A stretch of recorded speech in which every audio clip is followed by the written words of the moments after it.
हम सभी लोगों ने लास्ट क्लास में एक टॉपिक करा था, forward and reverse biasing of diode. अब आज हम शुरू कर रहे हैं इनकी कैरेक्टरिस्टिक। अब कैरेक्टरिस्टिक का मतलब क्या होता है कि भाई आप एक डायोड को फॉरवर्ड बायसिंग में रखते हैं, तो फॉरवर्ड बायसिंग में रखने पर आपने पढ़ा था कि डायोड्स के थ्रू करंट पास होती कि नहीं होती है।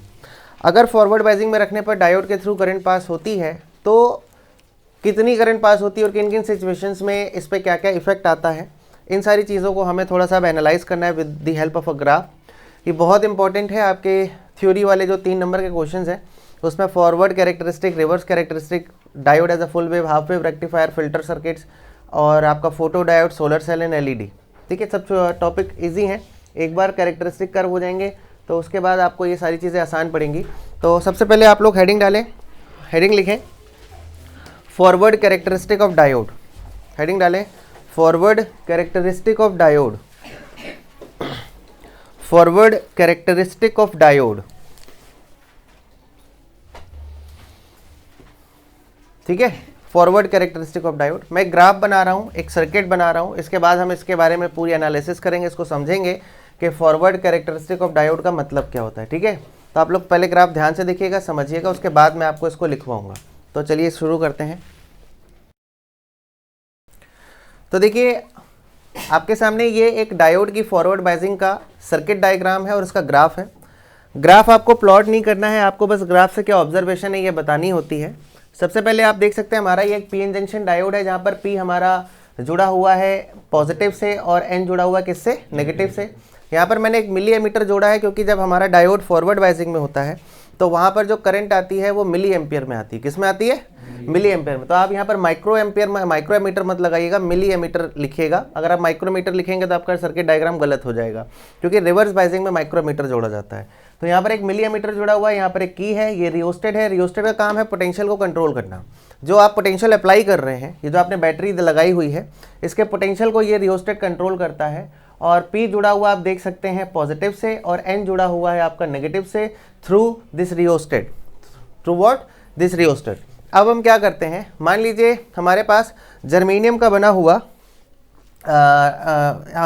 हमने जर्मेनियम का बना हुआ डायोड लिया। अब अगर हम जर्मेनियम का बना हुआ डायोड लेंगे तो उसका बैरियर पोटेंशियल 0.3 से 0.4 वोल्ट के बीच में होता है। अब मैंने यहाँ पर एक ये फॉरवर्ड करंट है, ये पोटेंशियल है, और मैंने क्या करा कि यहाँ से इस रियोस्टेट के थ्रू इस पॉजिटिव पोटेंशियल को धीरे धीरे बढ़ाना शुरू किया। मान लीजिए मैंने 0.1 वोल्ट किया, तो 0.1 वोल्ट करने पर मैंने देखा कि फॉरवर्ड करंट में कोई चेंज नहीं आया। 0.2 वोल्ट करने पर भी फॉरवर्ड करंट में कोई चेंज नहीं आया। मान लीजिए मेरे पास जर्मेनियम का बना हुआ एक डायोड था, तो उसका बैरियर पोटेंशियल 0.4 वोल्ट होगा। अप टू 0.4 वोल्ट मुझे करंट में कोई सफिशिएंट चेंज देखने को नहीं मिला। मतलब मैं यहाँ से पोटेंशियल बढ़ा रहा हूँ, मुझे वोल्ट मीटर बता रहा है कि इसके अक्रॉस पोटेंशियल बढ़ रहा है, लेकिन पोटेंशियल बढ़ने के साथ साथ आपने क्या पढ़ा था कि जब डायोड फॉरवर्ड बायसिंग में होता है तो डायोड के थ्रू करंट पास होती है कि नहीं होती है, लेकिन यहाँ पर ऐसा नहीं हो रहा था। अप टू 0.4 वोल्ट हमने देखा कि कोई करंट पास नहीं हो रही, हमें लगा शायद फॉरवर्ड बायसिंग का कोई फायदा नहीं है, लेकिन ऐसा नहीं है। आपने डायोड को फॉरवर्ड बायसिंग में रखा तो फॉरवर्ड बायसिंग में आपने जब ये यहाँ पर ये जो बैटरी थी इसके पोटेंशियल को मान लीजिए रियोस्टेट के थ्रू आपने 0.1 वोल्ट पर मेंटेन करा। अब आप बताइए बैरियर पोटेंशियल कितना है? 0.4 और अप्लाइड पोटेंशियल कितना है? 0.1। क्या ये ओवरकम कर पाएगा बैरियर पोटेंशियल को? नहीं। यानी कि फॉरवर्ड बायसिंग में होने के बाद भी कोई करंट पास नहीं होगी। आपने फिर 0.2 वोल्ट करा तब भी कोई करंट पास नहीं हुई। आपने 0.3 वोल्ट करा तब भी बहुत मतलब कोई आपको बहुत अच्छा चेंज देखने को नहीं मिला करंट में।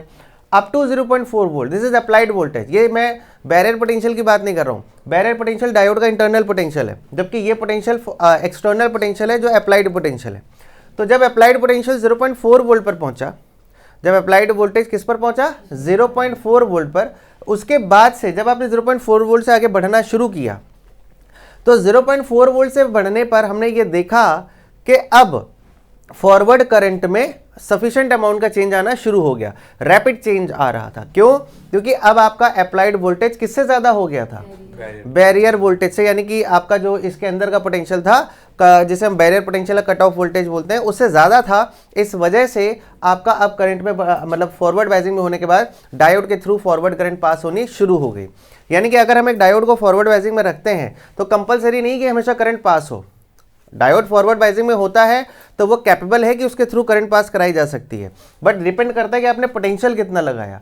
अगर मान लीजिए आपने सिलिकॉन का बना हुआ सेमीकंडक्टर बनाया होता, सिलिकॉन का बना हुआ डायोड होता, तो उसका बैरियर पोटेंशियल कितना होता है 0.7, तो 0.7 वोल्ट तक आपको कोई करंट नहीं मिलती। लेकिन जब आप 0.7 वोल्ट या उससे आगे बढ़ते तो करंट में बहुत रैपिड चेंज आना शुरू हो जाता, जो ये सिग्निफाई करता है कि हाँ भाई अब हमारे डायोड के थ्रू करंट पास होनी शुरू हो चुकी है। यानी कि जब हम डायोड को फॉरवर्ड बाइजिंग में रखते हैं तो डायोड के थ्रू, किसके थ्रू, डायोड के थ्रू आपकी जो है करंट तब तक पास नहीं होती है जब तक अप्लाइड वोल्टेज बैरियर वोल्टेज के बराबर या उससे ज़्यादा ना हो जाए। और वो पोटेंशियल, वो अप्लाइड पोटेंशियल जिस पर कि फॉरवर्ड करंट, जिसके बाद फॉरवर्ड करंट में रैपिड चेंज आना शुरू होता है, उसे कट इन वोल्टेज या नी वोल्टेज कहा जाता है। कट इन वोल्टेज या क्या बोला जाता है, नी वोल्टेज, KNEE, नी। नी वोल्टेज क्या होता है कि वो अप्लाइड पोटेंशियल अबव विच करंट इंक्रीजेज रैपिडली, वो अप्लाइड पोटेंशियल फॉरवर्ड बाइजिंग में, वो अप्लाइड पोटेंशियल जिसके बाद फॉरवर्ड करंट में रैपिड चेंज आना शुरू होता है, उसे बोला जाता है क्या, नी वोल्टेज। क्या बोला जाता है, नी वोल्टेज या फिर कट इन वोल्टेज। याद रखिएगा ये बैरियर पोटेंशियल नहीं है, बैरियर पोटेंशियल इसका इंटरनल पोटेंशियल है, जबकि ये हमारा अप्लाइड पोटेंशियल है। कौन सा पोटेंशियल है, मेरी बात समझे कि नहीं समझे। तो इसका मतलब क्या हुआ कि जब हम एक डायोड को किस में रखते हैं बच्चों, फॉरवर्ड बाइजिंग में रखते हैं, और फॉरवर्ड बाइजिंग में रखने पर जब हम इस फॉरवर्ड पोटेंशियल को बढ़ाना शुरू करते हैं, तो जैसे जैसे हम फॉरवर्ड पोटेंशियल को बढ़ाते हैं हमें करंट में कोई चेंज देखने को नहीं मिलता है। क्यों, क्योंकि हमारा अप्लाइड वोल्टेज बैरियर पोटेंशियल से क्या होता है, कम, ठीक। और जब हमारा पोटेंशियल बैरियर पोटेंशियल के बराबर या उससे ज़्यादा हो जाता है, उसके बाद करंट फ्लो करना शुरू कर देती है, तो हम बोलते हैं कि क्या हो रहा है, अब फॉरवर्ड करंट पास होनी शुरू हो गई। और वो अप्लाइड वोल्टेज जिसके बाद फॉरवर्ड करंट में रैपिड चेंज आता है, उसे बोला जाता है नी वोल्टेज। क्या बोला जाता है, नी वोल्टेज। अब जरा हम समझते हैं, आपको एक ग्राफ बनाना है, ये लिखना है, इसके बाद इसके पॉइंट्स लिखने, जो मैं भी आपको लिखवा दूंगा। लेकिन अभी सबसे पहले हमें समझना है कि आखिर फॉरवर्ड बाइजिंग में डिप्लीशन लेयर के साथ हो क्या रहा होगा, डायोड के साथ कौन सी फंक्शनिंग हो रही होती है, इसको जरा समझने की कोशिश करते हैं। ये डायग्राम जो अभी मैं बना रहा हूँ ये आपको बनाने की ज़रूरत नहीं है, ठीक है, आपको बस समझना है। मान लीजिए मेरे पास एक पीएन जंक्शन डायोड था, इसको ज़रा ध्यान से समझिएगा। मेरे पास एक पीएन जंक्शन डायोड था, इधर पी टाइप था, इधर एन टाइप था। अभी मैंने कोई बाइजिंग नहीं लगाई, अभी मैंने कोई बाइजिंग नहीं लगाई, अभी मैंने कोई बाइजिंग यहाँ पर नहीं लगाई है, तो यहाँ पर इसका अपना एक बैरियर पोटेंशियल होगा। क्या होगा, बैरियर पोटेंशियल होगा कि नहीं होगा, मेरी बात समझ रहे हैं। अच्छा, यहाँ पर एन टाइप के जो इमूवेबल आयंस होते हैं वो कौन से आयन होते हैं, पॉजिटिव आयंस होते हैं कि नहीं होते हैं। एन टाइप के मूवेबल आयंस कौन से होते हैं, पॉजिटिव आयंस। थोड़ा बड़ा डायग्राम बना देता हूँ।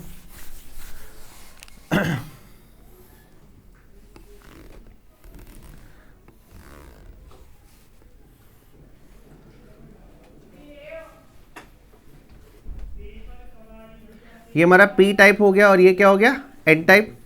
अभी मैंने इसमें कोई बाइजिंग नहीं लगाई है, तो पी टाइप के इमूवेबल आयंस क्या होते हैं, नेगेटिव आयंस होते हैं कि नहीं होते हैं। और इसके कौन से होते हैं, पॉजिटिव आयंस होते हैं कि नहीं होते हैं। अब आप बताइए यहाँ पर क्या है, इधर आ गया पी, इधर आ गया एन, तो इसकी वजह से एक बैरियर पोटेंशियल आएगा, पोटेंशियल की डायरेक्शन पॉजिटिव से किधर है, नेगेटिव। तो यानी कि आपका जो पोटेंशियल है वी नॉट वो ये हो गया, इसे बोल देते हैं वी बी, बैरियर पोटेंशियल, ठीक।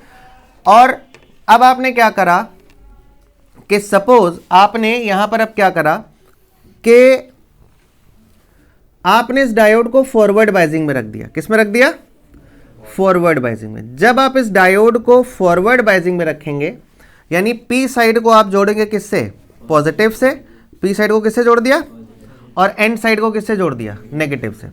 अब आपने जब पी साइड को पॉजिटिव और एन साइड को नेगेटिव से जोड़ दिया, अच्छा पी के मेजॉरिटी क्या होते हैं जरा बताइए, होल्स। एन के मेजॉरिटी क्या होते हैं, इलेक्ट्रॉन्स। अब जब आपने यहाँ पर पॉजिटिव पी को जोड़ दिया पॉजिटिव से और एन को जोड़ दिया नेगेटिव से, तो होगा क्या, यहाँ का पॉजिटिव टर्मिनल पी के प्रेजेंट होल को क्या करेगा, रिपेल करेगा। भाई अब ये पॉजिटिव टर्मिनल तो होल्स को रिपेल करेगा, तो होल्स किसकी तरफ जाएंगे, जंक्शन की तरफ। मेरी बात समझ रहे हैं, मतलब आपने यहाँ पर एक अप्लाइड पोटेंशियल V लगा दिया। अप्लाइड पोटेंशियल क्या लगा दिया, V। अच्छा बताइए अप्लाइड पोटेंशियल की डायरेक्शन क्या होगी, अगर बैरियर पोटेंशियल इधर है तो अप्लाइड पोटेंशियल इधर होगा कि नहीं होगा, बैरियर पोटेंशियल इधर, अप्लाइड पोटेंशियल इधर। तो इफेक्टिव पोटेंशियल इन फॉरवर्ड बाइजिंग होता है V माइनस VB। क्या होता है, V माइनस VB, यानी कि आपका V देख सकते हैं जो एक्सटर्नल पोटेंशियल है वो पॉजिटिव टू नेगेटिव होगा और इसके अंदर का पोटेंशियल यहाँ पर होगा इस डायरेक्शन में, तो दोनों की डायरेक्शन एक दूसरे के क्या है, अपोजिट। तो अगर दोनों की डायरेक्शन एक दूसरे के अपोजिट है तो मतलब इफेक्टिव पोटेंशियल जो हो जाएगा या नेट पोटेंशियल जिसे बोलते हैं, इस केस में फॉरवर्ड बायसिंग में V माइनस VB हो जाएगा। क्या हो जाएगा? V minus VB। और ध्यान देने वाली बात क्या है कि P के होल्स, अब ये जो होल्स पहले नहीं जा पा रहे थे, माइग्रेट नहीं कर पा रहे थे जंक्शन को, अब यहाँ का पॉजिटिव टर्मिनल ये जो होल्स थे यहाँ के इनको रिपेल करेगा और यहाँ का नेगेटिव टर्मिनल इन इलेक्ट्रॉन्स को क्या करेगा, रिपेल। तो एक्सटर्नल पोटेंशियल की वजह से हमारे होल्स और इलेक्ट्रॉन एक्सेलरेट होकर फिर से किसकी तरफ, एनर्जेटिक होकर फिर से किसकी तरफ जाना शुरू करेंगे, जंक्शन की तरफ। अब डिप्लीशन लेयर के अंदर जाएंगे तो डिप्लीशन लेयर की थिकनेस बढ़ेगी कि घटेगी? घटेगी। घटेगी भाई। डिप्लीशन लेयर क्या होती है?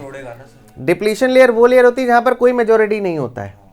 डिप्लीशन लेयर क्या होती है? एक ऐसी लेयर जहां पर मेजॉरिटी नहीं होते, सिर्फ कौन होते हैं, इमूवेबल आयंस। लेकिन अब due to the external repulsion force यहाँ के होल्स किसकी तरफ जाने लगे, जंक्शन की तरफ, और यहाँ के इलेक्ट्रॉन किसकी तरफ जाने लगे, जंक्शन की तरफ। तो अब इस एक्सटर्नल पोटेंशियल की वजह से हमारे मेजॉरिटी चार्ज कैरियर एनर्जेटिक होकर एनर्जी गेन करके दोबारा से किसकी तरफ जाएंगे, जंक्शन की तरफ। और जैसे ही ये जंक्शन को क्रॉस करेंगे, जैसे ही किसको क्रॉस करेंगे, जंक्शन को, तो जंक्शन पर जैसे ही पहुंचेंगे तो डिप्लीशन लेयर की थिकनेस डिक्रीज होगी कि इंक्रीज होगी, डिक्रीज। क्योंकि डिप्लीशन लेयर वो लेयर है जहां पर कोई मेजॉरिटी नहीं होना चाहिए, लेकिन एक्सटर्नल रिपल्शन की वजह से मेजॉरिटीज दोबारा से जंक्शन को क्रॉस करके डिप्लीशन लेयर के अंदर पहुंच गए। तो इससे डिप्लीशन लेयर की थिकनेस पहले से बढ़ेगी, घटेगी? तो पहले से घट जाने का मतलब हुआ कि जो डिप्लीशन लेयर की थिकनेस पहले अच्छी खासी थी, अब वो डिप्लीशन लेयर की थिकनेस पहले से क्या हो जाएगी, कम। तो हाइट ऑफ बैरियर यानी कि इफेक्टिव पोटेंशियल घटेगा, बढ़ेगा, घट जाएगा। और कितना हो जाएगा, कितना हो जाएगा यहाँ का पोटेंशियल? आपने V अप्लाई करा और इसका कितना पोटेंशियल था, VB, तो इफेक्टिव पोटेंशियल हो जाएगा V माइनस VB।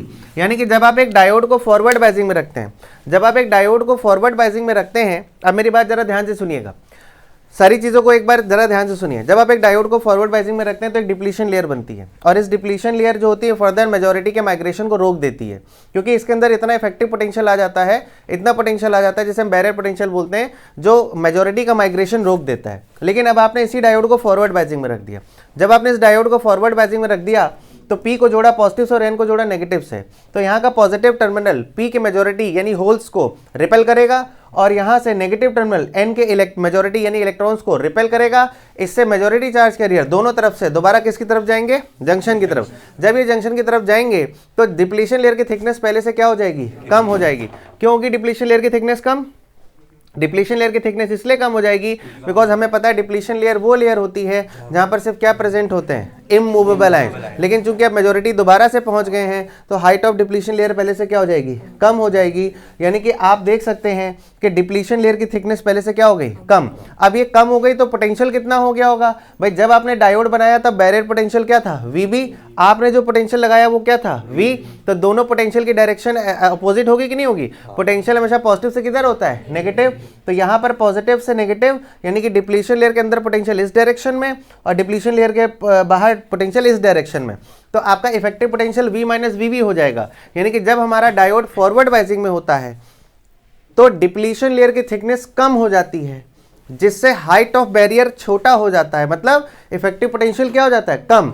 इससे हमारा डिप्लीशन लेयर मेजॉरिटी को कम रेजिस्टेंस ऑफर करता है। मेजॉरिटी को क्या करता है, कम रेजिस्टेंस ऑफर करता है, और इसकी वजह से मेजॉरिटी बहुत आसानी से दोबारा जंक्शन को क्रॉस करके न्यूट्रलाइजेशन स्टार्ट कर देते हैं और एक फॉरवर्ड करंट सेटअप हो जाती है। क्या सेटअप हो जाती है, फॉरवर्ड करंट। मेरी बात समझे? तो अब देखो क्या होगा आपको, अब ये इसको मतलब रटने की जरूरत नहीं, अपने आप आपको याद हो जाएगा। क्या कि जब आप एक डायोड को बनाते हैं तो कौन सा पोटेंशियल आता है उसमें डिप्लीशन लेयर के अंदर, बैरियर पोटेंशियल। तो बैरियर पोटेंशियल की डायरेक्शन P to N है कि N to P, N to P। ठीक, अब आपने डायोड को किस में रखा, फॉरवर्ड बायसिंग में, तो external potential P to N की N to P, P to N। तो अप्लाइड पोटेंशियल और बैरियर पोटेंशियल की डायरेक्शन एक दूसरे के क्या है, अपोजिट। अब इसको और थोड़ा थॉरली कैसे समझें कि P के मेजॉरिटी कौन है, होल्स, उन्हें कौन रिपेल करेगा, इलेक्ट्रॉन्स। कौन रिपेल करेगा, इलेक्ट्रॉन। अरे P के मेजोरिटी कौन है, होल्स, उसे कौन रिपेल करेगा, एक्सटर्नल पॉजिटिव। तो और N के मेजोरिटी क्या है, इलेक्ट्रॉन्स, इन्हें कौन रिपेल करेगा, एक्सटर्नल का नेगेटिव। तो इससे मेजोरिटी चार्ज कैरियर दोबारा किसकी तरफ जाएंगे, इससे डिप्लीशन लेयर की थिकनेस बढ़ेगी कि घटेगी, कम हो जाएगी। इससे बैरियर, हाइट ऑफ बैरियर है जिसे इफेक्टिव पोटेंशियल बोलते हैं, घटेगा बढ़ेगा, हाइट ऑफ बैरियर क्या हो जाएगा, घट जाएगा। तो बैरियर, हाइट ऑफ बैरियर कम होने का मतलब अब डिप्लीशन लेयर का इफेक्टिव पोटेंशियल कम हो गया, यानी कि अब वो मेजॉरिटी को पहले से ज्यादा रेजिस्टेंस ऑफर करेगी कि कम, क्योंकि थिकनेस डिप्लीशन लेयर की कम हो चुकी है। अब चूंकि डिप्लीशन लेयर की थिकनेस कम हो चुकी है तो अब क्या होगा, रेजिस्टेंस कम ऑफर होगा, और इससे हमारे मेजॉरिटी चार्ज कैरियर आसानी से जंक्शन को क्रॉस करके एक दूसरे को न्यूट्रलाइज करना शुरू करेंगे और एक फॉरवर्ड करंट सेटअप हो जाएगी। और हम बोलेंगे कि जब हमारा डायोड फॉरवर्ड बायसिंग में होता है तो उसके थ्रू एक करंट पास होती है, फॉरवर्ड करंट होती है, जिसका ऑर्डर मिली एमीटर में रहता है, मिली एम्पियर में, किस में रहता है, मिली एम्पियर। मेरी बात समझ आई कि नहीं आई, यहाँ तक क्लियर है। तो करंट भी पॉजिटिव से नेगेटिव फ्लो होगा। अब इसमें यहाँ पर करंट भैया दोनों पॉजिटिव और नेगेटिव दोनों की तरफ से हो रही है। अभी आपको समझ आया, ठीक है, फॉरवर्ड पोटेंशियल क्लियर हो गया। तो एक बात बताइए कि डायोड को अगर आप फॉरवर्ड बायसिंग में रखेंगे, अब आप मेरे प्रश्न का जवाब दें, क्योंकि कॉन्सेप्चुअल प्रॉब्लम्स भी आती हैं, इसलिए आपको जरा मेरे प्रश्न का जवाब देना जरूरी है। आप मुझे ये बताएं, जब एक डायोड को फॉरवर्ड बायसिंग में रखते हैं तो इसका मतलब क्या होता है, पी किससे जुड़ता है, एन किससे जुड़ता है।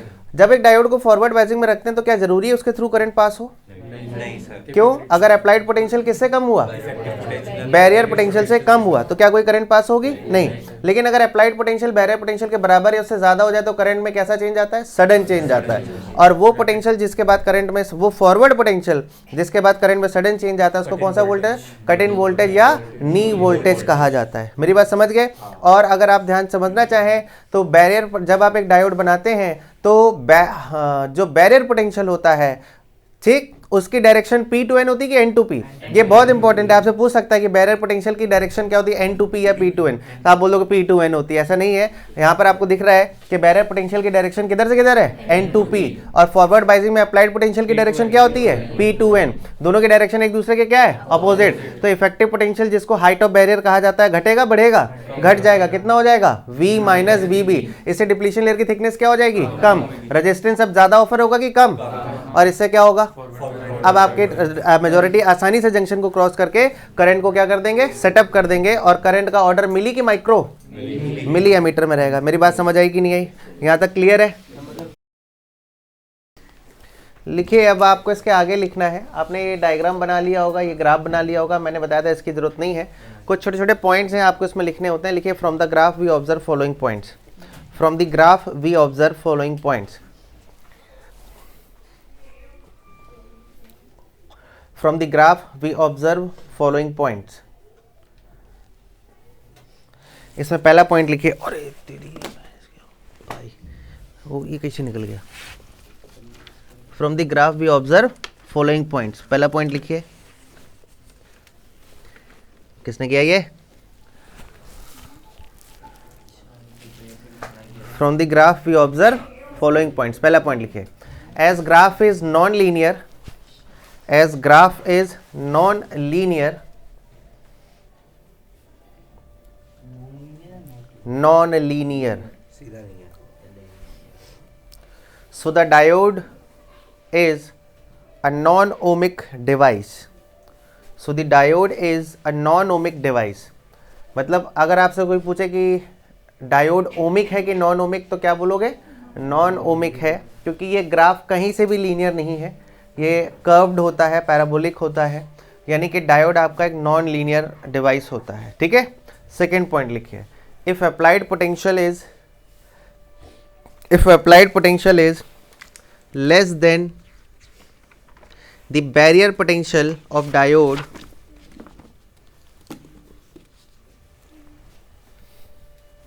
when the applied potential is less than, if applied potential is less than barrier potential of diode, then there is no sufficient change in the forward current, then there is no sufficient change in forward current।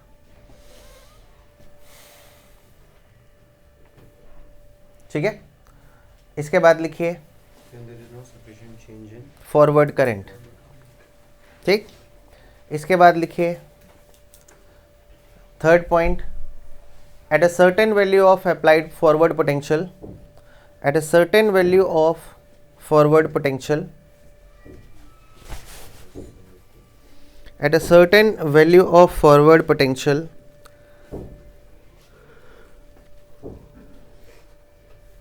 forward current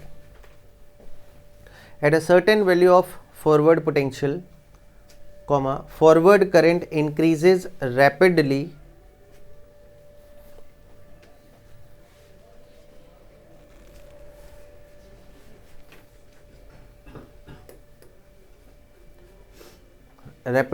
known as knee voltage, घुटनों का voltage, knee voltage और cut in voltage, cut in voltage।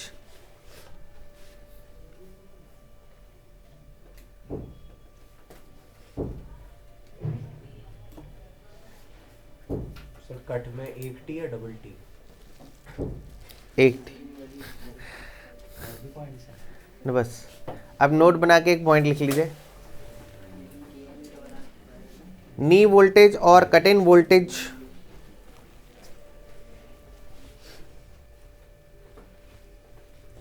Note बना के point लिखिए, नी voltage और cut in voltage. अगर इसकी definition पूछे तो क्या लिखना है, नी वोल्टेज और कट इन वोल्टेज। ठीक है, इसमें नीचे लिख लीजिए, it is the applied forward voltage, it is the applied forward voltage, bracket में मिनिमम लिख लीजिए, और एग्जाम में लिखोगे it is the minimum forward applied voltage. ठीक है, मतलब मिनिमम पहले जोड़ देना, अभी ब्रैकेट में मिनिमम लिख दिया आपने। इट इज क्या लिखा, it is the applied forward voltage bracket में minimum to make the diode conductive, to make the diode conductive.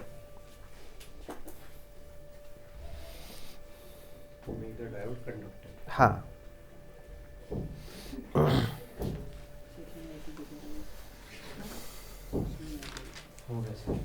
ठीक है। अब नेक्स्ट हेडिंग डालिए, reverse characteristic of diode, reverse characteristic of diode, reverse characteristic of diode.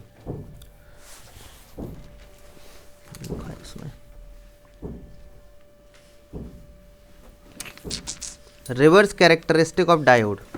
देखिए reverse characteristic of diode क्या होता है आपको पता है। अब यहाँ पर एक नई चीज़ आती है, आपको ध्यान से समझनी है, काफ़ी इंपॉर्टेंट है ये भी। फॉरवर्ड और रिवर्स कैरेक्टरिस्टिक में कोई एक चीज़ पूछी जाएगी या इनके ग्राफ आते हैं बनाने के लिए, अभी ग्राफ को हम कंबाइन कर देंगे। अब रिवर्स कैरेक्टरिस्टिक क्या है, आपने एक डायोड को रिवर्स बाइजिंग में रखा, किस में रखा, रिवर्स बाइजिंग में। अब रिवर्स बाइजिंग का मतलब क्या होता है ज़रा बताइए। रिवर्स बाइजिंग का मतलब होता है कि आपने P को जोड़ दिया किससे, नेगेटिव से, और N को किससे जोड़ दिया, पॉजिटिव से। तो जब आप P को नेगेटिव और N को पॉजिटिव से जोड़ते हैं तो उस वक्त हमारा जो डायोड है वो रिवर्स बाइजिंग में आता है। किस में आता है, रिवर्स बाइजिंग में।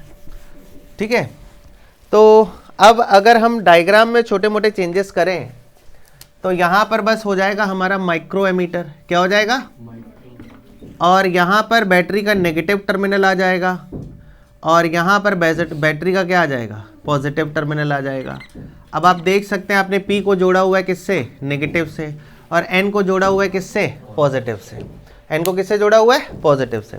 अब अगर P को नेगेटिव और N को पॉजिटिव से जोड़ते हैं, अब क्या होता है, अब क्या प्रोसेस इन्वॉल्व होता है। देखिए जब हम P को नेगेटिव से और N को पॉजिटिव से जोड़ते हैं तो क्या फिनोमेना इन्वॉल्व होता है, जरा हम इसको समझने की कोशिश करते हैं। देखिए जब हम एक डायोड को रिवर्स बाइजिंग में रखते हैं तो हमने पढ़ा हुआ है कि डायोड के थ्रू कोई करंट पास नहीं होती है, लेकिन ऐसा देखा गया है कि जब आप एक डायोड को रिवर्स बाइजिंग में रखते हैं उस वक्त उसमें एक बहुत स्मॉल अमाउंट की current which is in micro ampere वो हमेशा बनती रहती है।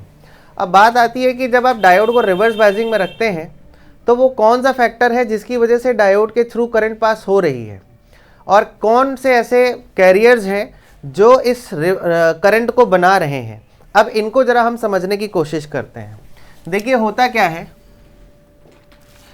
कि अगर मैं समझना चाहूँ तो इस प्रकार से समझ सकता हूँ कि मेरे पास एक डायोड है, वही सेम प्रोसेस चलेगा फिर से, और आपको बड़ी आसानी से ये समझ आ जाएगा अब, लेकिन थोड़ा इम्पोर्टेंट है, इसमें ध्यान देने लायक कुछ चीज़ें हैं। मान लीजिए मेरे पास एक डायोड था, पीएन जंक्शन डायोड।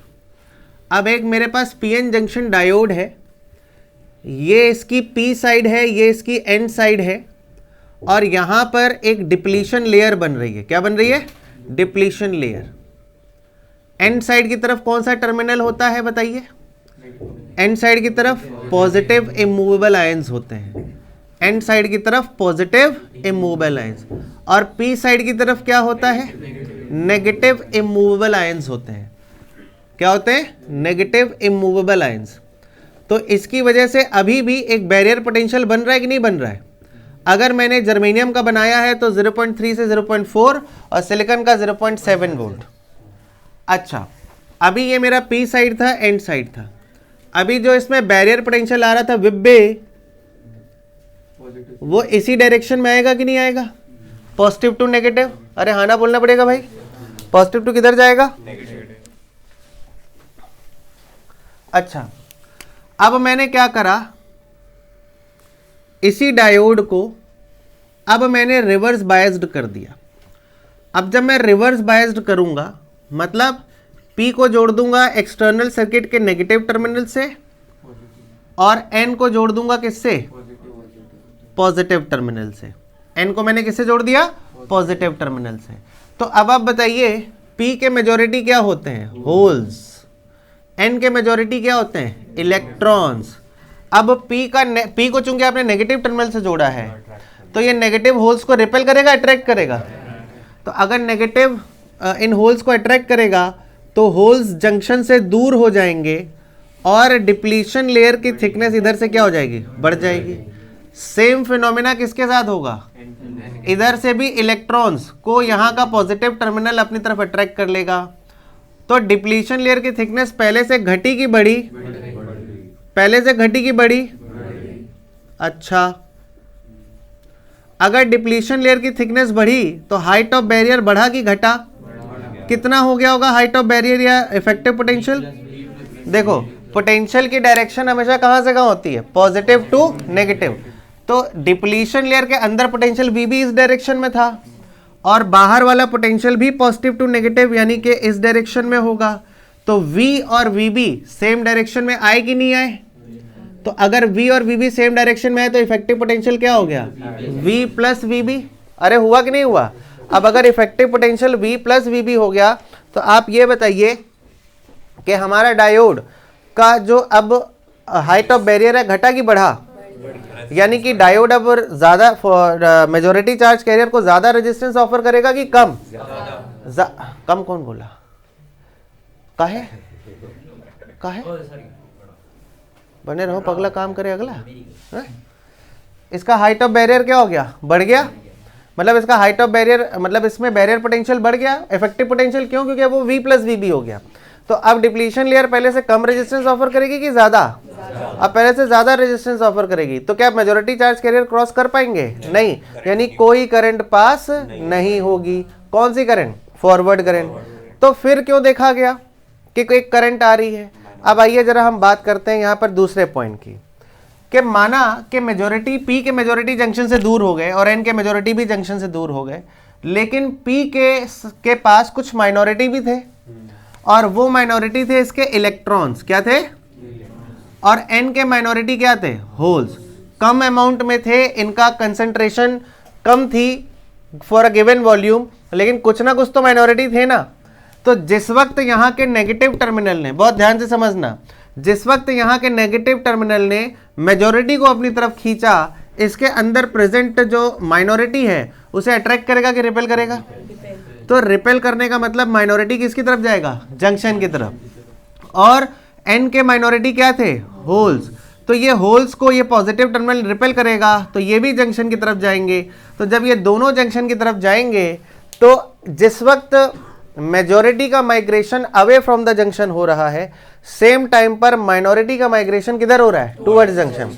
कॉन्सेंट्रेशन बहुत कम है लेकिन जा तो रहे हैं डिप्लीशन लेयर के अंदर, एक दूसरे को न्यूट्रलाइज करेंगे कि नहीं करेंगे? तो एक करंट सेटअप करेंगे जिसे बोला जाता है रिवर्स सैचुरेशन करंट। क्या बोला जाता है? इसे रिवर्स सैचुरेशन करंट क्यों कहा गया? पहली चीज, रिवर्स करंट क्यों कहा? क्योंकि ये तब आती है जब आप डायोड को किस में रखते हैं? रिवर्स बायसिंग में। सैचुरेशन करंट क्यों कहा? कि आप रिवर्स पोटेंशियल को बढ़ाइए, रिवर्स पोटेंशियल को बढ़ाइए, छोटा मोटा चेंज करने पर रिवर्स पोटेंशियल में इस करंट में कोई चेंज नहीं आता है। मतलब ये ऑलमोस्ट कांस्टेंट बनी रहती है। ऑलमोस्ट क्या बनी रहती है? मतलब जब आप ये रिवर्स पोटेंशियल बढ़ाओगे इस रियोस्टेट के थ्रू, तो रियोस्टेट के थ्रू रिवर्स पोटेंशियल बढ़ाने पर आपको ये देखने को मिलेगा कि ऑलमोस्ट इस करंट में किसी प्रकार का कोई चेंज नहीं आता है, क्योंकि माइनॉरिटीज की कंसेंट्रेशन क्या होती है? कम, जिसकी वजह से हमारे ये जो इसका पूरा नाम दिया गया है reverse saturation current. Reverse current इसलिए दिया गया क्योंकि ये रिवर्स बायसिंग में आता है। और किसकी वजह से आता है? मेजॉरिटी चार्ज कैरियर की वजह से कि माइनॉरिटी? माइनॉरिटी चार्ज कैरियर की वजह से आते हैं। अब चूंकि माइनॉरिटी चार्ज कैरियर की कंसंट्रेशन बहुत कम है तो इसलिए इसके में कोई बहुत ज़्यादा चेंज देखने को नहीं मिलता इस करंट में, ये ऑलमोस्ट कॉन्स्टेंट बनी रहती है रिवर्स पोटेंशियल को बढ़ाने पर। मेरी बात समझ गए? रिवर्स करंट किसकी वजह से आई? किसकी वजह से आई रिवर्स करंट? मेजॉरिटी की माइनॉरिटी? पी के माइनॉरिटी कौन है? इलेक्ट्रॉन्स। और एन के माइनॉरिटी कौन से? होल्स। तो जिस वक्त आप डायोड को रिवर्स बायसिंग में रखते हैं तो नेगेटिव टर्मिनल पी के माइनॉरिटी यानी इलेक्ट्रॉन्स को टुवर्ड्स जंक्शन रिपेल करता है, और ये एन का पॉजिटिव टर्मिनल एन के माइनॉरिटी यानी होल्स को टुवर्ड्स जंक्शन रिपेल करता है। इससे कुछ माइनॉरिटीज जंक्शन को क्रॉस करके न्यूट्रलाइजेशन स्टार्ट करते हैं और एक करंट सेटअप करते हैं जिसको बोला जाता है रिवर्स सैचुरेशन करंट। लेकिन ये रिवर्स सैचुरेशन करंट हमारे किसी काम की नहीं होती, ऑलमोस्ट नेग्लिजिबल होती है। ठीक है, इसलिए हमें इससे ज़्यादा खतरा महसूस नहीं होता। लेकिन एक समस्या यहाँ पर डेवलप होती है। क्या? अगर मैं इसका जिराफ बनाऊं, क्या बनाऊं? जिराफ। अगर मैं इसका जिराफ बनाऊं, किसका? रिवर्स पोटेंशियल और रिवर्स सैचुरेशन करंट का, तो वो जिराफ कुछ इस प्रकार से बनता है। जरा इसको ध्यान से समझने की कोशिश करिएगा। तो ये हमारी रिवर्स करंट है। कौन सी करंट है? Reverse current. ये रिवर्स पोटेंशियल है, सॉरी। ये हमारा रिवर्स पोटेंशियल है। कौन सा पोटेंशियल है? और ये कौन सा था? फॉरवर्ड। कौन सा था? ये फॉरवर्ड पोटेंशियल था। अच्छा, अभी बाद में लिख लेना, लिखने लग गया तुरंत फटाफट। और यहां पर जो करंट आएगी वो कौन सी करंट है? Reverse current. कौन सी करंट है भैया? Reverse current. तो अब इसका ग्राफ क्या शो करता है?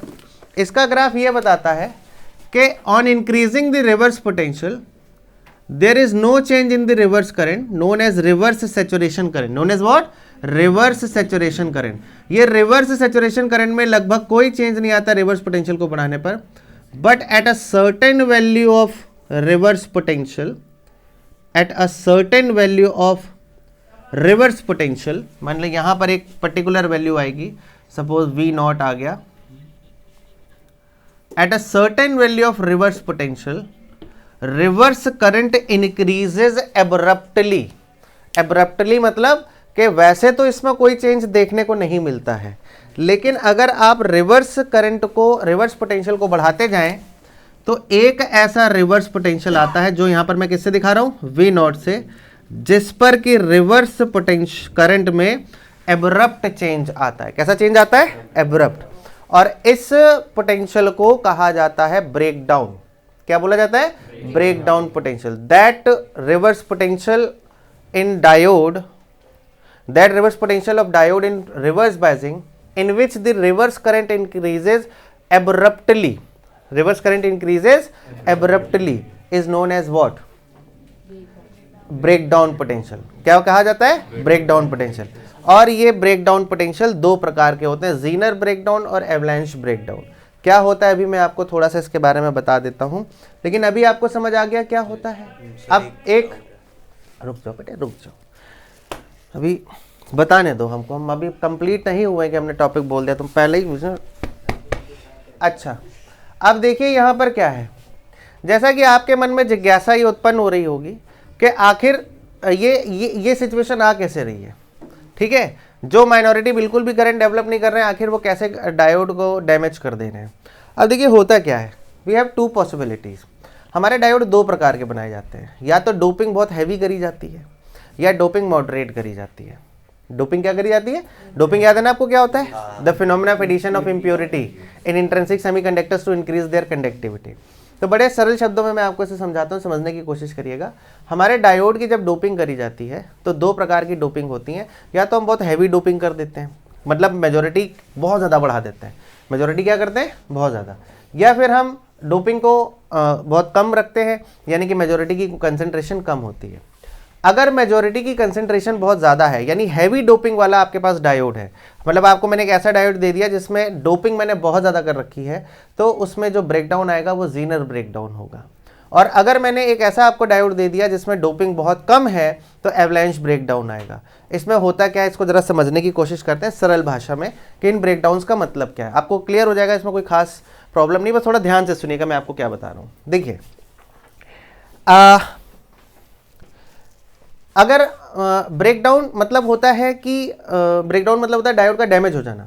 अगर आपका डायोड रिवर्स, अगर करंट में एब्रप्ट चेंज आ जाए, रिवर्स करंट जिसमें कोई मतलब चेंज नहीं आ रहा था, सडनली उसमें एब्रप्ट चेंज आ जाए तो डायोड को ख़राब कर देती है। इससे बचने के लिए हमने एक जीना डायोड बनाया जो रिवर्स ब्रेकडाउन रीजन पे ही काम करता है, वहाँ पे डैमेज नहीं होता। खैर वो आपके सिलेबस से हट गया है, लेकिन जीनर ब्रेकडाउन और एवलांच ब्रेकडाउन को समझना हमारे लिए ज़रूरी हो जाता है। तो इसके लिए हम ज़रा शुरुआत से मैं आपको दोबारा बताता हूँ। मान लीजिए मेरे पास एक हैवी डोपिंग का डायोड है। कैसा डायोड है? अच्छा, हैवी डोपिंग का मतलब क्या हुआ? मेजॉरिटी की कंसंट्रेशन ज़्यादा की कम? अगर मेजॉरिटी की कंसंट्रेशन ज़्यादा है तो सोचो डिप्लीशन लेयर की थिकनेस कम होगी कि ज़्यादा होगी? नॉर्मल सिचुएशन हो, कोई फॉरवर्ड नहीं, कोई रिवर्स नहीं, आपने एक हैवी डोपिंग का डायोड बनाया। अब हैवी डोपिंग का डायोड बनाया मतलब मेजॉरिटी की कंसंट्रेशन बहुत ज़्यादा है, तो डिप्लीशन लेयर की थिकनेस कम हो जाएगी। क्यों? क्योंकि मेजॉरिटी की इतनी कंसंट्रेशन ज़्यादा है कि उनको भी तो स्पेस चाहिए ऑक्यूपाई करने के लिए। भाई एक किसी मान लो इस रूम के अंदर अभी हम लोग बैठे हुए हैं, तो अभी मान लो आप सब मेजॉरिटी चार्ज कैरियर है, तो जो भी बचा हुआ थोड़ा मोड़ा स्पेस है ये हमारा मान लो डिप्लीशन लेयर है, ठीक है ना? तो अभी बताओ डिप्लीशन लेयर की थिकनेस कम है कि ज़्यादा है? कम है। मान लो बच्चे आधे बच्चे नहीं आते हैं, ठीक, 10-12 बच्चे ही हैं, तो अब बताओ मेजॉरिटी की कंसंट्रेशन कम होगी कि ज़्यादा? तो डिप्लीशन लेयर की थिकनेस यानी फ्री जो वो स्पेस जहाँ पर सिर्फ इमूवेबल है घटेगी बढ़े, मतलब वो स्पेस जहाँ पर सिर्फ टेबल चेयर पड़ी हुई, ये सब इमूवेबल है ना? नहीं समझे मेरी बात को? ये टेबल चेयर को इमूवेबल मान लो। तो अभी क्या है कि मेजॉरिटी की कंसंट्रेशन ज़्यादा है तो वो फ्री स्पेस थोड़ा कम है, यहाँ 2-4 चेयर लग सकती हैं बस, ठीक है ना? तो मतलब अभी डिप्लीशन लेयर की थिकनेस कम है। ये हो गया वो डायोड जिसमें आपने डोपिंग बहुत क्या करी है? हैवी। तो शुरुआत से इसकी डिप्लीशन लेयर की थिकनेस बहुत क्या है? कम। और वहीं पर अगर आपने एक ऐसा डायोड बनाया जिसकी डोपिंग आपने कम रखी, लेस कंसंट्रेशन आपने इम्प्योरिटी की मिलाई, तो जैसे कि मान लीजिए आधे बच्चों को अगर बाहर कर दिया जाए तो वो रीजन जहां पर सिर्फ इमूवेबल यानी टेबल चेयर बचे हुए हैं वो बढ़ेगा घटेगा? बढ़ जाएगा। यानी कि डिप्लीशन लेयर की थिकनेस बहुत क्या होगी? ज़्यादा। यानी कि अगर आपने डायोड की डोपिंग हैवी रखी है तो हैवी डोपिंग के डायोड के पास डिप्लीशन लेयर की थिकनेस कम होती है, और लेस डोपिंग वाले डायोड के पास ऑलरेडी डिप्लीशन लेयर की थिकनेस क्या होती है? ज़्यादा। अब जरा देखिए, मान लीजिए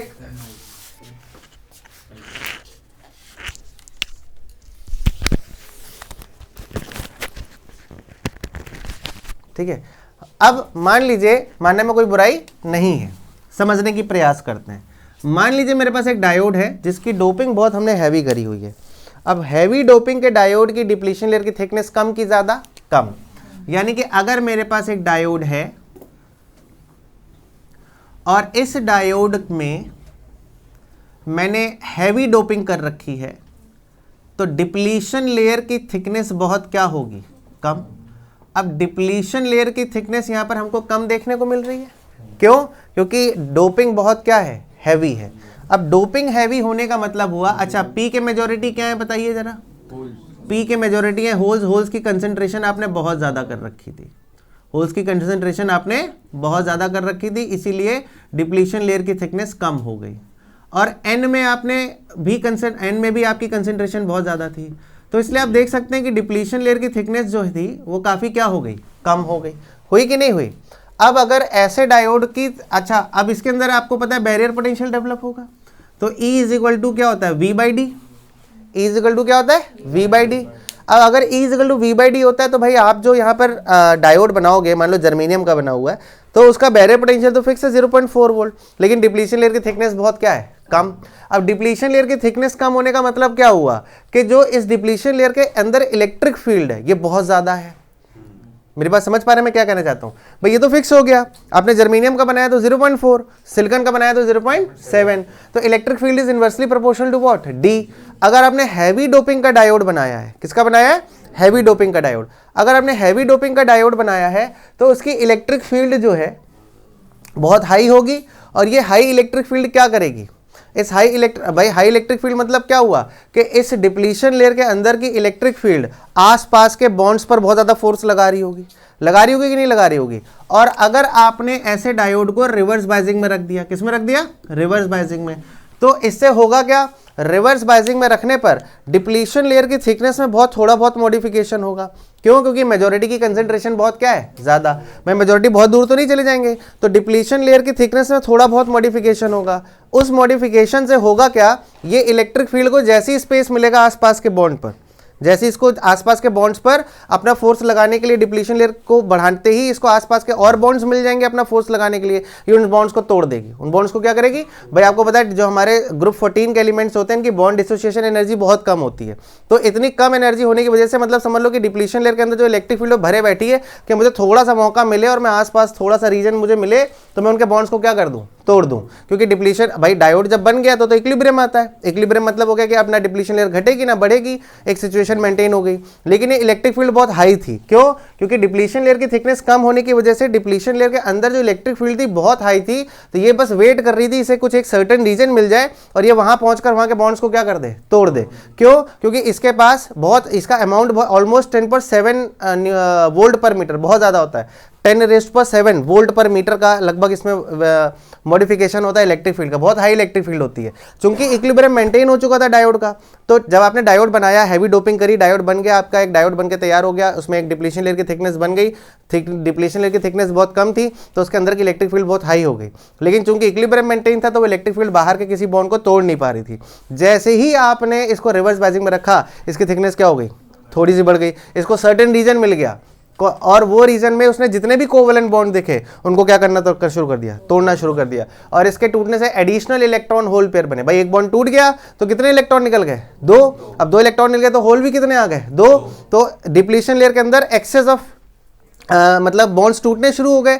उन बॉन्ड्स के टूटने से इलेक्ट्रॉन और होल पेयर जनरेट हुए और इन्होंने जंक्शन को क्रॉस करके एक दूसरे को क्या करना शुरू करा? नलीफाई। और करंट में एब्रप्ट चेंज आ गया। करंट में क्या आ गया? Abrupt change. और एक ऐसा ब्रेकडाउन जो कि इलेक्ट्रिक फील्ड की वजह से आता है उसे बोला जाता है जीनर ब्रेकडाउन। क्या बोला जाता है? Zener breakdown. तो जीनर ब्रेकडाउन वो ब्रेकडाउन होता है जो हैवी डोपिंग के डायोड्स में आता है। हैवी डोपिंग के डायोड में होता क्या है कि हैवी डोपिंग के डायोड्स में डिप्लीशन लेयर की थिकनेस बहुत क्या होती है? कम। बाय दिस रिलेशन थिकनेस कम होने से इलेक्ट्रिक फील्ड बहुत क्या होती है? ज्यादा। ये इलेक्ट्रिक फील्ड बहुत हाई होती है, मतलब डिप्लीशन लेयर की इलेक्ट्रिक फील्ड जो होती है वो भरे बैठी होती है कि बस थोड़ा सा मुझे स्पेस मिले मैं फटाफट बॉन्ड को तोड़ दूं, क्योंकि इक्विलिब्रियम आ चुका था, डायोड आप बना चुके थे।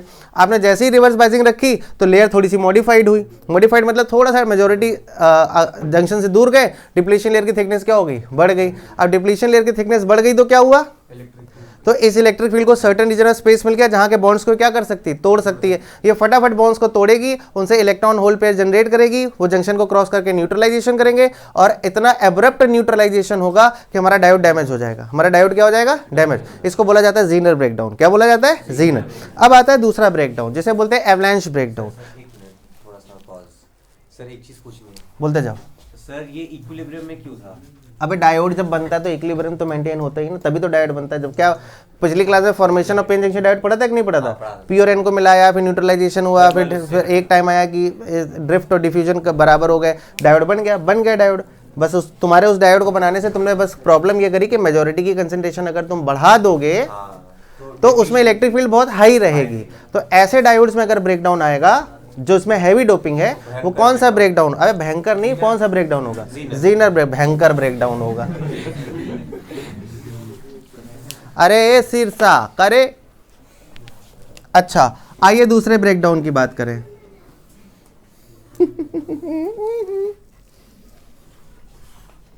अच्छा बेटे दूसरा ब्रेकडाउन कौन सा बताया मैंने? Avalanche breakdown. आपने लेस डोपिंग रखी। अब लेस डोपिंग रखी तो जब आप डायोड बनाएंगे खुफी जी, तो बताइए डिप्लीशन लेयर की थिकनेस बढ़ेगी घटेगी? बढ़ेगी। मतलब हैवी डोपिंग के कंपैरिजन में लेस डोपिंग का जब डायोड बनाओगे तो इक्विलिब्रियम जब आएगा, मतलब जिस वक्त आपका डायोड बन गया, डिप्लीशन लेयर की थिकनेस अच्छी खासी होगी। क्यों? क्योंकि मेजॉरिटी चार्ज कैरियर क्या थे? कम। तो भाई स्पेस अच्छा खासा मिल जाएगा।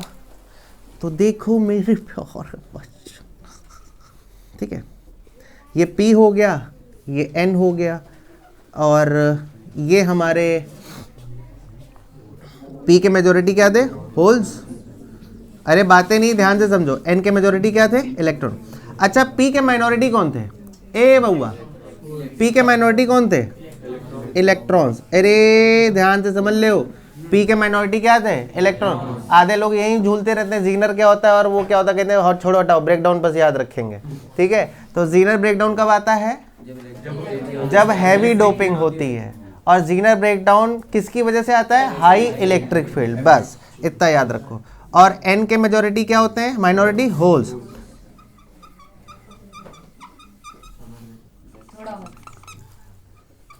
खत्म हो जाएगी।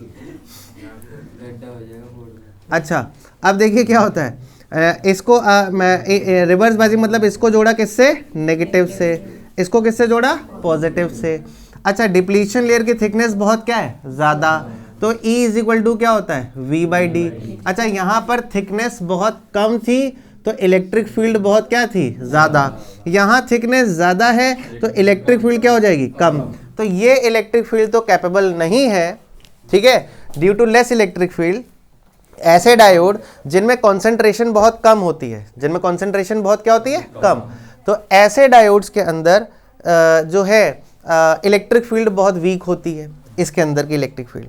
और ये वीक इलेक्ट्रिक फील्ड जो है वो इतनी कैपेबल नहीं होती कि वो आसपास के किसको न्यूट्रलाइज कर सके, मतलब ब्रेक कर सके, बॉन्ड्स को।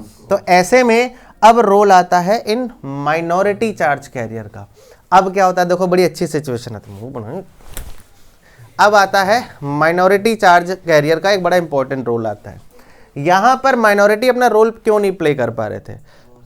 क्योंकि मेजॉरिटी की कंसंट्रेशन इतनी ज़्यादा थी कि माइनॉरिटी को ढूंढना थोड़ा मुश्किल था और उनको फ्री स्पेस कम मिल रहा था। कंसंट्रेशन ज़्यादा होने का मतलब हो गया कि P और N में मेजॉरिटी की कंसंट्रेशन इतनी ज़्यादा है कि माइनॉरिटी को इतना स्पेस ही नहीं मिल पा रहा है कि वो अपना कोई कमाल दिखा पाए।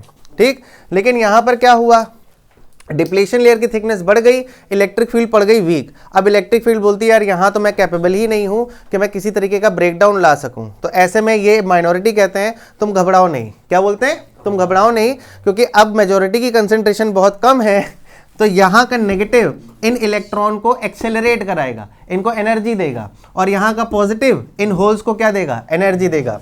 अब चूंकि इनके पास एनर्जी बहुत ज़्यादा है तो ये हाईली एक्सेलरेटेड हो जाएंगे और मतलब बहुत तेज़ी के साथ किसकी तरफ जाएंगे? जंक्शन की तरफ। और जब जंक्शन में जाएंगे, अब चूंकि मेजॉरिटी की कंसंट्रेशन बहुत कम थी तो माइनॉरिटी को इतना एम्पल ऑफ स्पेस मिल गया कि वो हाईली एक्सेलरेटेड हो गया और रास्ते में कोई भी बॉन्ड पड़ा इसने उसको क्या कर दिया? धड़ धड़ धड़ तोड़ना शुरू कर दिया कि अब मुझे कोई रोक नहीं सकता। और इसने तोड़ तोड़ के additional electron hole pair generate करने शुरू कर दिए और इससे दोबारा से एक करंट बढ़ी और इस करंट में एब्रप्ट चेंज आया। और इस वक्त जो चेंज आया करंट में एब्रप्ट, वो इलेक्ट्रिक फील्ड की वजह से आया या एनर्जी ऑफ माइनॉरिटी की वजह से है? Energy of minority. और जब एनर्जी ऑफ माइनॉरिटी की वजह से माइनॉरिटीज ने क्यों, तो ऐसे ब्रेकडाउन को कौन सा बोलते हैं?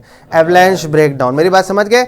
और एक हैवी डोपिंग वाले डायोड में, किसमें? हैवी डोपिंग वाले डायोड में हमेशा कितने, एक हैवी डोपिंग वाले डायोड में हमेशा कितने ब्रेकडाउन आते हैं? 2। पहले आएगा जीनर ब्रेकडाउन, क्योंकि कंसंट्रेशन बहुत ज़्यादा है, धीरे धीरे कंसंट्रेशन क्या होती जाएगी? कम। तो उसके बाद माइनॉरिटी को भी स्पेस मिल जाएगा। और इसमें मतलब ये बहुत खतरनाक है क्योंकि इसमें जीनर ब्रेकडाउन के बाद कौन सा आ जाएगा? Avalanche breakdown. इसको 2 ब्रेकडाउन झेलने पड़ेंगे जबकि इसको सिर्फ एक झेलना पड़ेगा। तो जीनर ब्रेकडाउन बहुत ज़्यादा मतलब हम, ठीक है ना, समझ गए मेरी बात को? तो अब आप बताइए जीनर ब्रेकडाउन किसकी वजह से आता है? अच्छा, ब्रेकडाउन समझ के ना क्या होता है? डायोड का क्या हो जाना? डैमेज। और डायोड का डैमेज हो जाना मतलब रिवर्स करंट का एब्रप्टली बढ़ जाना। और रिवर्स करंट का एब्रप्टली बढ़ना कितनी वजह से हो सकता है? 2 वजह से, एक जीनर और दूसरा एवलांच। अब आप सब बताएं ईमानदारी से, जीनर समझ के ना क्या होता है? कैसे डायोड में जीनर ब्रेकडाउन आता है? हाई डोपिंग वाले, जिनमें डोपिंग बहुत हाई होती है। क्यों? हाई डोपिंग से क्या हो जाता है? डिप्लीशन लेयर की थिकनेस कम, उससे इलेक्ट्रिक फील्ड बहुत क्या हो जाती है? हाई। तो इक्विलिब्रियम पे तो डायोड का ये इलेक्ट्रिक फील्ड कुछ नहीं कर पाती है, लेकिन तुमने जरा से इसको रिवर्स किया तो डिप्लीशन लेयर की थिकनेस थोड़ी सी मॉडिफाइड हुई और इस इलेक्ट्रिक फील्ड ने फटाफट आसपास के बॉन्ड्स को क्या करना शुरू कर दिया, तोड़ना शुरू कर दिया, और एब्रप्ट न्यूट्रलाइजेशन से एब्रप्ट करंट आ गई और डायोड क्या हो गया, डैमेज। वहीं पर दूसरा ब्रेकडाउन कौन सा आता है, Zener breakdown, sorry avalanche breakdown. Avalanche breakdown कैसे डायोड्स में आता है, लेस डोपिंग, क्योंकि लेस डोपिंग की वजह से डिप्लीशन लेयर की थिकनेस बढ़ जाती है, उससे इलेक्ट्रिक फील्ड वीक पड़ जाती है, तो इलेक्ट्रिक फील्ड कैपेबल नहीं होती कि वो ब्रेकडाउन ला सके। ऐसे में कौन हमारी सहायता करता है, ये माइनॉरिटी। ये कहते हैं don't take tension just pay attention, feel like home, और ये क्या करता है, दौड़ना शुरू कर देता है तो ये दौड़ता है हाईली एक्सेलरेशन के साथ और रास्ते में जो भी बॉन्ड्स आते हैं उनको ये क्या करता है, तोड़ता है, additional electron hole pair generate करता है, और अब जो डैमेज आता है वो कौन सा होता है, एवलांच ब्रेकडाउन। मेरी बात समझ गए कि नहीं समझे? तो अब आप ये डायग्राम बना के इसको बनाइए, फिर आगे मैं लिखवा दूँ। सुनिए कौन सा डायग्राम, सिर्फ यो और यो डायग्राम, यो ना बने यो, ठीक है, आगे मैं आपको लिखवाता हूँ।